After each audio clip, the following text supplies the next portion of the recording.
ഇന്നത്തെ Raw episode start ചെയ്തപ്പോൾ CM പങ്കിന്റെ segment ആണ് ആദ്യം നടന്നത്. CM പങ്ക് വന്നതിന് ശേഷം കാലിഫോർണിയയിൽ സംഭവിച്ച തീപിടുത്തത്തെ പറ്റിയും ആ സമയത്ത് പല സ്ഥലങ്ങളിൽ നിന്നും വന്ന് സഹായിച്ച ഫയർ ടീമിനെല്ലാം താങ്ക്സ് പറയുന്നതായിട്ടും പിന്നീട് സെത്ത് റോളൻസിനെ തോൽപ്പിച്ച കാര്യത്തെ പറ്റിയെല്ലാം CM പങ്ക് ഈ സെഗ്മെന്റിൽ മെൻഷൻ ചെയ്യുന്നുണ്ട്.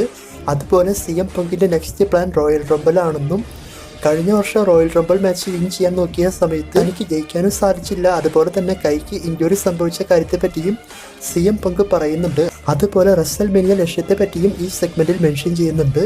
അതുകൊണ്ട് ഉറപ്പായിട്ടും ഇപ്രാവശ്യം റോയൽ റംബിൾ മാച്ച് CM പങ്ക് വിൻ ചെയ്യും എന്നാണ് പറഞ്ഞിട്ടുള്ളത്. അതുപോലെ ജോൺ സീന നിന്നെ ആർക്കും കാണാൻ സാധിക്കില്ല എന്ന് വിചാരിക്കേണ്ട, ഞാൻ നിന്നെ കാണുന്നുണ്ട് എന്ന ലെവലിലും സീനയെ മെൻഷൻ ചെയ്തുകൊണ്ടും CM പങ്ക് ഈ സെഗ്മെന്റിൽ സംസാരിച്ചു. അതായത് സീനയെ ഉൾപ്പെടെ എലിമിനേറ്റ് ചെയ്തുകൊണ്ട് താനാണ് ഈ മാച്ച് വിൻ ചെയ്യാൻ പോകുന്നത് എന്നൊക്കെ. അങ്ങനെ ഈ സെഗ്മെന്റ് മുന്നോട്ട് പോകുമ്പോൾ അവസാനം സെത്ത് റോളൻസ് അവിടെ വന്നുകൊണ്ട് CM പങ്കുമായിട്ട് സംസാരിച്ചു. അതായത് ഞാൻ നിന്റെ അടുത്ത് പറഞ്ഞതുപോലെ തന്നെ ഞാൻ ആ മാച്ചിൽ തോറ്റാലും ജയിച്ചാലും പിന്നീട് നടക്കുന്ന റോ എപ്പിസോഡിൽ വരുമെന്ന് പറഞ്ഞിരുന്നു. അതുപോലെ ഞാൻ വന്നിട്ടുണ്ട്, ഞാൻ പറഞ്ഞ വാക്ക് പാലിച്ചു എന്നൊക്കെ പറയുമ്പോൾ CM പങ്കും അത് സമ്മതിച്ചു കൊടുക്കുന്നുണ്ട്. അപ്പോൾ സെത്ത് ഇങ്ങനെ പറഞ്ഞത് എന്തിനാണ് എന്ന് നമ്മൾക്ക് എല്ലാവർക്കും അറിയാം. CM പങ്ക് ഒരു മാച്ച് കഴിഞ്ഞാൽ ഇഞ്ചുറി സംഭവിച്ച് പോകും, അത് മെൻഷൻ ചെയ്ത് കളിയാക്കാൻ വേണ്ടിയിട്ടാണ്. പിന്നീട് സെത്ത് പറയുന്നുണ്ട്, എൻ്റെ കരിയറിൽ ഞാൻ റസൽമേനിയ, റോയൽ റംബിൾ ഇതുപോലെ നിറയെ തോൽവിയെല്ലാം കണ്ടിട്ടുണ്ട്, എന്നാൽ എൻ്റെ കരിയറിലെ ഏറ്റവും മോശം തോൽവി നിന്റെ കൂടെ നടന്ന ആ ഒരു മാച്ച് ആയിരുന്നു എന്നൊക്കെ. പിന്നീട് സെത്ത് പറയുന്നത് എൻ്റെയും പ്ലാൻ റോയൽ റംബിൾ മാച്ചിൽ വരാനാണ്, മെയിനായിട്ടും നീ റോയൽ റംബിൾ ജയിക്കാൻ പാടില്ല, അതുകൊണ്ട് നിന്നെ ഞാൻ റോയൽ റംബിൾ മാച്ചിൽ എലിമിനേറ്റ് ചെയ്യും. ഈ ഒരു ടൈപ്പിലെല്ലാം പറയുമ്പോൾ CM പങ്ക് പറയുന്നുണ്ട് അതിന് വളരെയധികം സിമ്പിളാണ്, റോപ്പിൻ്റെ മുകളിൽ കൂടെ എന്നെ എലിമിനേറ്റ് ചെയ്താൽ പോലെ സിംഗിൾസ് മാച്ചിൽ നിനക്ക് എന്നെ തോൽപ്പിക്കാൻ സാധിച്ചില്ല, നീ അങ്ങനെയെങ്കിലും ചെയ്യുക എന്ന ലെവലിലൊക്കെ. ശേഷം ഇവർക്ക് രണ്ടുപേർക്കും ഭയങ്കര തർക്കമായി മുന്നോട്ട് പോകുമ്പോൾ അവിടെ ഡ്രൂ മാക്കിൻഡെയർ വരുന്നതായിട്ടും വന്നതിന് ശേഷം ഡ്രൂ മാക്കിൻഡെയർ സംസാരിക്കാൻ തുടങ്ങുമ്പോൾ CM പങ്ക് പറയുന്നുണ്ട് നമുക്ക് നടന്ന മാച്ച് ഓർമ്മയില്ലേ, നീ എൻ്റെ മുന്നിൽ ജീവന് വേണ്ടി കെഞ്ചിയതും നിനക്ക് ഓർമ്മയില്ല, അതുപോലെ നിന്റെ തല ഞാൻ പൊട്ടിച്ചതും നീ മറന്നു പോയ എന്ന ടൈപ്പിലൊക്കെ ചോദിക്കുന്നുണ്ട്. അപ്പോൾ ഡ്രൂ പറയുന്നുണ്ട് ഞാനിവിടെ വന്നിട്ടുള്ളത് നിന്റെ കൂടെ സംസാരിക്കാനൊന്നുമല്ല എന്ന്.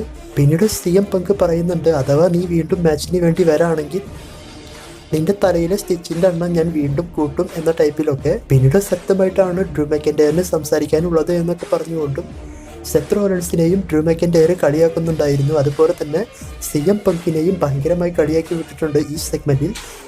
ഈ സെഗ്മെന്റിന്റെ അവസാനത്തിൽ ഇതൊരു ട്രിപ്പിൾ ത്രെഡ് മാച്ച് പോലെ ഡ്രൂ മാക്കിൻഡെയർ ചെന്ന് എത്തിക്കുന്നതായിട്ടും എന്നിട്ട് റിങ്ങിലേക്ക് കയറാൻ നോക്കുന്ന സമയം ഫാൻസിനോട് പറയുന്നത് നിങ്ങൾ വിചാരിച്ചതുപോലെ ഇപ്പോൾ ഞങ്ങൾക്ക് ട്രിപ്പിൾ ത്രെഡ് മാച്ചൊന്നും നടക്കാൻ പോകുന്നില്ല എന്നും എൻ്റെ ലക്ഷ്യം വേറൊന്നാണ്, അതായത് റോയൽ റംബിൾ മാച്ചിൽ മത്സരിക്കുന്നതാണ് എൻ്റെ ലക്ഷ്യം. അതുപോലെ തന്നെ ട്രൈബൽ ചീഫ് റോമൻ റെയിൻസ് അതിലുണ്ട്, അവനെ ഉൾപ്പെടെ എല്ലാവരെയും എലിമിനേറ്റ് ചെയ്തുകൊണ്ട് ഞാൻ ആ മാച്ച് വിൻ ചെയ്യും, പിന്നെ വേണമെങ്കിൽ ഇവരിൽ ഒരാളുമായിട്ട് നെക്സ്റ്റ് വീക്ക് മാച്ച് വയ്ക്കാമെന്നും CM പങ്ക് ഈ സെഗ്മെൻറ്റിൽ പറഞ്ഞിട്ടുണ്ട്. സോറി, ഡ്രൂ മാക്കിൻഡെയർ ഈ സെഗ്മെൻറ്റിൽ പറഞ്ഞിട്ടുണ്ട്. അപ്പോൾ ഇതാണ് ഈ സെഗ്മെൻറ്റ് കൊണ്ട് ഉദ്ദേശിച്ചത്, 3 പേർക്കും ക്ലാഷ് വെച്ച് റോയൽ റംബിൾ മാച്ചിൻ്റെ ഹൈപ്പിന് വേണ്ടിയിട്ട്. അപ്പോൾ ഈ സെഗ്മെൻറ്റ് മൊത്തത്തിൽ നല്ല സെഗ്മെൻ്റ് ആയിട്ടാണ് തോന്നിയത്. അതിനുശേഷം റോ എപ്പിസോഡിൽ ഫസ്റ്റ് നടന്നത് Jack cable versus pentagon junior, ഇവർക്ക് തമ്മിലുള്ള മാച്ചാണ്. അപ്പോൾ പെൻറ്റഗൺ മിസ്റ്ററി പാർട്ട്ണറായിട്ട് വരും എന്ന് നമ്മൾക്ക് എല്ലാവർക്കും അറിയാം, അത് തന്നെയാണ് സംഭവിച്ചത്. പിന്നെ WWE പെൻറ്റഗൺ ജൂനിയർ എന്നല്ല പെൻറ്റ എന്ന പേരിലാണ് വന്നിട്ടുള്ളത്. അതുപോലെ ഈ മാച്ചിനെ പറ്റി നോക്കുകയാണെങ്കിൽ മാച്ച് നല്ല അടിപൊളി മാച്ചായിട്ടാണ് മുന്നോട്ട് പോയിട്ടുള്ളത്. പ്രത്യേകിച്ച് ഈ മാച്ച് കണ്ട സമയത്ത് ഒരു ആഡ് പോലും കൊടുക്കാതെ ആ ഒരു ഇൻട്രസ്റ്റ് കളയാതെ മാച്ച് മൊത്തത്തിൽ നമുക്ക് ലൈവായി കാണിച്ചിട്ടുണ്ടായിരുന്നു നെറ്റ്ഫ്ലിക്സ്. അപ്പോൾ അതിലും സന്തോഷം തോന്നി. മാച്ച് ഞാൻ പറഞ്ഞതുപോലെ അടിപൊളി മാച്ചായിട്ടാണ് മുന്നോട്ട് പോയത്. സ്റ്റാർട്ടിങ് അല്പം സ്ലോ ആയിരുന്നുവെങ്കിലും മാച്ചിൻ്റെ പകുതിക്ക് വെച്ച് നല്ല ഇൻട്രസ്റ്റിംഗ് ആയിട്ടുണ്ടായിരുന്നു. അതുപോലെ ചാറ്റ് കേബിളിനെ മോശമാക്കി കാണിക്കാതെ ചാറ്റ് കേബിളും ഭയങ്കരമായി ഡോമിനേറ്റ് ചെയ്യുന്നതായിട്ടെല്ലാം ഈ മാച്ചിൽ കാണിച്ചിട്ടുണ്ട്. അതായത് പെൻറ്റയ്ക്ക് ഇഞ്ചുറി സംഭവിക്കുന്നത് പോലെയെല്ലാം ഈ മാച്ചിൽ മൊത്തത്തിൽ കൊണ്ടുപോയിട്ടുണ്ട്. ഈ മാച്ചിൻ്റെ അവസാനത്തിൽ ചാറ്റ് കേബിളിൻ്റെ കൈ പെൻറ്റ ഡിസ്ലൊക്കേറ്റ് ആക്കുന്നതായിട്ടും അതിനുശേഷം ഫിനിഷർ കൊടുത്തുകൊണ്ട് മാച്ച് വിൻ ചെയ്യുന്നതായിട്ടാണ് കാണിച്ചിട്ടുള്ളത്. ഈ മാച്ച് നല്ല മാച്ച് ആയിരുന്നു. നിങ്ങൾക്ക് ഈ മാച്ച് ഇഷ്ടപ്പെട്ടോ എന്ന് കമൻറ്റ് ചെയ്യുക. മാച്ച് കഴിഞ്ഞതിന് ശേഷം പെൻറ്റഗൺ സംസാരിക്കുന്നതായിട്ടും കാണിച്ചിട്ടുണ്ടായിരുന്നു. അതായത് WWE ഫാൻസിനോട് താങ്ക്സ് പറയുന്നതായിട്ടും അതുപോലെ ഇതാണ് തൻ്റെ പുതിയ ഹോം എന്നൊക്കെയാണ് പെൻറ്റഗൺ ജൂനിയർ പറഞ്ഞിട്ടുള്ളത്. പിന്നെ ചിലതൊക്കെ മെക്സിക്കൻ ഭാഷയിൽ സംസാരിച്ചു. പിന്നീട് ജഡ്ജ്മെൻറ്റ് ടീമിൻ്റെ ബാക്ക് സ്റ്റേജ് സെഗ്മെൻറ്റ്. അപ്പോൾ ഈ സെഗ്മെൻറ്റിൽ ഫിൻ ബാലർ ഭയങ്കര ഹാപ്പി ആയിട്ട് ലിവ് മോർഗനെ നോക്കി ചിരിച്ച് കളിയാക്കുന്നത് പോലെയെല്ലാം കാണിച്ചിരുന്നു. അതായത് റിയ റിപ്ലിയുടെ കൂടെ ചാമ്പ്യൻഷിപ്പ് തോറ്റതിനെ പറ്റിയെല്ലാം മെൻഷൻ ചെയ്തുകൊണ്ട് ഇത്തരത്തിൽ സംസാരിച്ചു എന്നല്ല, ഫിൻ ബാലറിന്റെ ആ ഒരു സ്റ്റൈലിൽ നമ്മൾക്കത് മനസ്സിലാകും. പിന്നീട് ഡൊമിനിക് മിസ്റ്റീരിയോ ഒരു ബൊക്ക പോലെയെല്ലാം കൊണ്ടുവന്ന് ലിവ് മോർഗന് കൊടുക്കുന്നത് പോലെയും കഴിഞ്ഞ ആഴ്ച സംഭവിച്ച കാര്യത്തെ പറ്റിയെല്ലാം പറയാൻ തുടങ്ങുമ്പോൾ ലിവ് മോർഗൻ അവിടെ നിന്നും പോകുന്നുണ്ട്. അതായത് ആ പൂക്കളെല്ലാം കാർഡിറ്റോയ്ക്ക് ഇട്ട് കൊടുത്തുകൊണ്ട്. അപ്പോൾ കഴിഞ്ഞ ആഴ്ച റിയ റിപ്ലി ചാമ്പ്യൻഷിപ്പ് ജയിച്ചപ്പോൾ ഡൊമിനിക് മിസ്റ്റീരിയോ അങ്ങനെ തന്നെ കാല് മാറുന്നത് പോലെ കാണിച്ചിരുന്നു. അതാണ് ഈ സെഗ്മെന്റിൽ മെൻഷൻ ചെയ്തിട്ടുള്ളത്.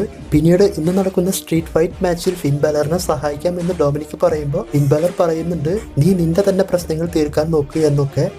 അതിനുശേഷം ഷെയ്മസ് വേഴ്സസ് ലൂഫി കൈസർ ഇവർക്ക് തമ്മിലുള്ള സിംഗിൾസ് മാച്ച്. അപ്പോൾ ഈ മാച്ചിനെ പറ്റി നോക്കുമ്പോൾ ഈ മാച്ച് നല്ല മാച്ചായിട്ടാണ് തോന്നിയത്. ഈ മാച്ച് നടക്കുന്ന സമയത്ത് IC ചാമ്പ്യൻ ബ്രോൺ ബ്രേക്കറും റിംഗ് സൈഡിൽ ഇരിക്കുന്നുണ്ടായിരുന്നു, ഫാൻസിൻ്റെ അടുത്ത്.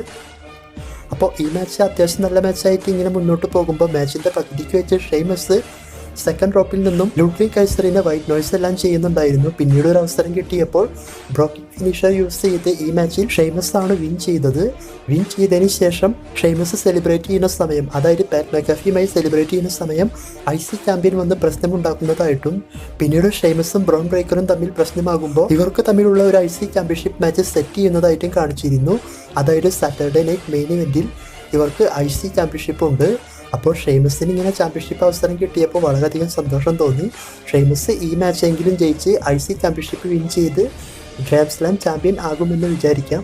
പിന്നീട് സെത്ത് റോളൻസ് ബാക്ക് സ്റ്റേജിൽ പോകുന്ന സമയത്ത് സെത്ത് റോളൻസിനോട് നെക്സ്റ്റ് വീക്ക് ഡ്രൂ മാക്കൻഡയറുമായിട്ട് മാച്ച് ഉണ്ട് എന്നൊക്കെ ആങ്കർ പറയുന്നുണ്ട്. അപ്പോൾ അതിനെപ്പറ്റിയെല്ലാം സെത്ത് സംസാരിച്ച് നിൽക്കുമ്പോൾ അവിടെ സാമി സെയിൻ വരുന്നതായിട്ടും സാമി സെയിൻ വന്നതിന് ശേഷം സെത്തിനോട് സംസാരിക്കാൻ തുടങ്ങിയ സമയം സെത്ത് പറയുന്നുണ്ട്, നീ സർവൈവർ സീരീസിൽ റോമൻ റെയിൻസിനെ സഹായിച്ചു, അതുപോലെ തന്നെ റോ നെറ്റ്ഫ്ലിക്സിലും നീ റോമൻ റെയിൻസിനെ സഹായിച്ചു.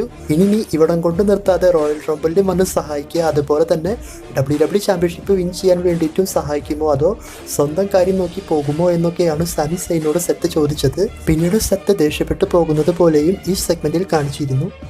അപ്പോൾ ഇത് നമ്മൾക്കറിയാം, സെത്ത് ആരംഭ കാലഘട്ടം മുതൽ പറയുന്നതാണ് റോമൻ്റെ കയ്യിൽ അധികാരം കിട്ടിയ അവരുടെ സ്വഭാവം മാറുമെന്ന്. എന്തായാലും നമുക്ക് നോക്കാം സെത്തിൻ്റെ ഈ ഒരു പ്രഡിക്ഷൻ കറക്റ്റ് ആകുമോ, റോമൻ്റെ സ്വഭാവം മാറി ഹീൽ ടേൺ ചെയ്യുമോ എന്നൊക്കെ. പിന്നീട് വേൾഡ് ചാമ്പ്യൻ ഗുന്തർ ജയ് ഉസോ ഇവരുടെ സെഗ്മെന്റ് നടന്നു. അപ്പോൾ ഈ സെഗ്മെന്റിൽ ഗുന്തറാണ് എല്ലാവരേക്കാൾ മികച്ചത് എന്ന ലെവലിലൊക്കെ ഗുന്തർ സംസാരിച്ച് മുന്നോട്ട് പോകുന്ന സമയത്ത് ജയ് ഉസോ അവിടെ വരുന്നതായിട്ടും വന്നതിന് ശേഷം ഗുന്തറിനെ സാറ്റർഡേ നൈറ്റ് മെയിൻ ഇവന്റിലേക്ക് ചാമ്പ്യൻഷിപ്പ് മാച്ചിന് വേണ്ടി ചാലഞ്ച് ചെയ്തു. എന്നാൽ ഗന്ധർ ജയ് ഉസോനെ ഭയങ്കരമായി കളിയാക്കി വിട്ടു. അതായത് നീ എൻ്റെ കൂടെ 2 പ്രാവശ്യം IC ചാമ്പ്യൻഷിപ്പ് മാച്ച് ചെയ്തിട്ടുണ്ട്, അതിലൊക്കെ നീ തോറ്റുപോയി, നീ എൻ്റെ ലെവലിലൊന്നുമില്ല, പിന്നെ നിന്നെ ഇങ്ങനെ പേരിൽ മാത്രമാണ് മെയിൻ ഇവൻ്റ് എന്ന് വിളിക്കുന്നത്, എന്നാൽ ഞാൻ അങ്ങനെയല്ല, അതുകൊണ്ട് തന്നെ നീ എൻ്റെ ലെവലിലില്ല, നീ എനിക്ക് പറ്റിയ ആളെ അല്ല എന്ന ടൈപ്പിലൊക്കെ ജയ് ഉസോട് ഭയങ്കരമായി പറയുന്നുണ്ട്. അതുപോലെ ജയ് ഉസോ ടാഗ് ടീമിലാണ് നല്ലത് എന്നൊക്കെയും ഗന്ധർ ഈ സെഗ്മെന്റിൽ മെൻഷൻ ചെയ്യുന്നുണ്ട്.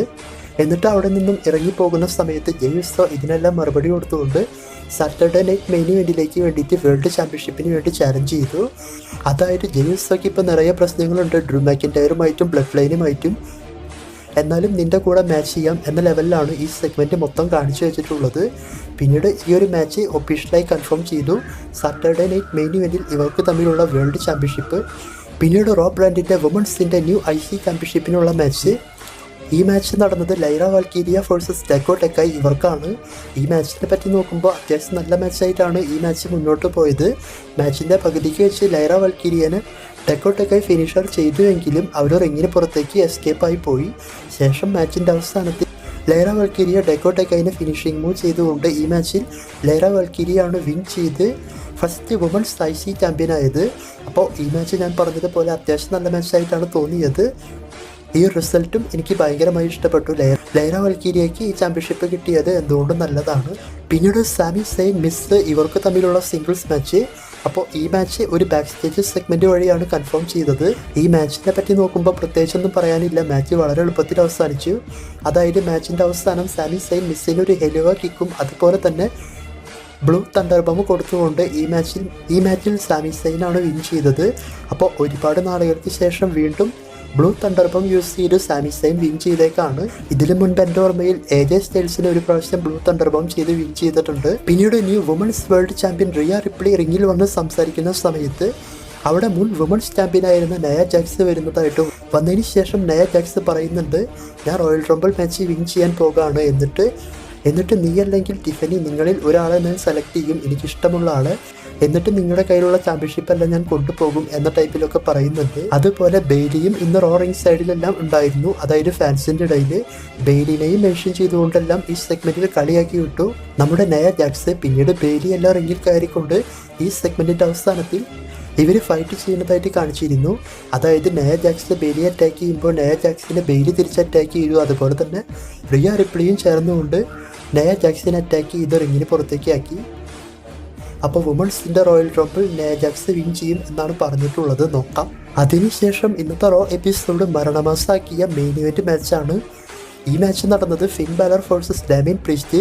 സാധാരണ മാച്ചല്ല, സ്ട്രീറ്റ് ഫൈറ്റ് മാച്ചായിട്ടാണ് നടന്നത്.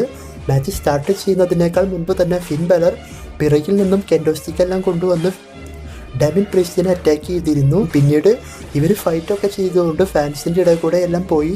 അവിടെയെല്ലാം വെച്ച് ഫൈറ്റ് ചെയ്യുന്ന സമയത്ത് ഡാമിയൻ പ്രീസ്റ്റ് ഫിൻ ബാലറിനെ അവിടെയുള്ള ടേബിളിന് മുകളിലേക്കെല്ലാം എടുത്തടിച്ചു.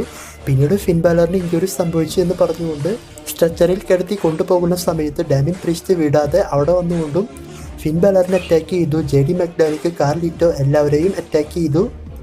പിന്നീട് റിങ്ങിൽ കൊണ്ടുവന്ന് ഡാമിയൻ പ്രീസ്റ്റ് ഫിനിഷർ ചെയ്യാൻ നോക്കുന്ന സമയത്ത് ഇവരെല്ലാം വന്നുകൊണ്ട് ഡാമിയൻ പ്രീസ്റ്റിനെ ഭയങ്കരമായി അറ്റാക്ക് ചെയ്തു. ശേഷം കാർലിറ്റോ ബാക്ക് സ്റ്റേബറും JD മക്ഡാനിക്ക് മോൺസോൾട്ട് എല്ലാം ചെയ്തുകൊണ്ട് ഫിൻ ബാലറിനെ കൊണ്ട് ഡാമിയൻ പ്രീസ്റ്റിന്റെ മേലേക്ക് കുബി ഗ്രേസും ജയിപ്പിച്ചു.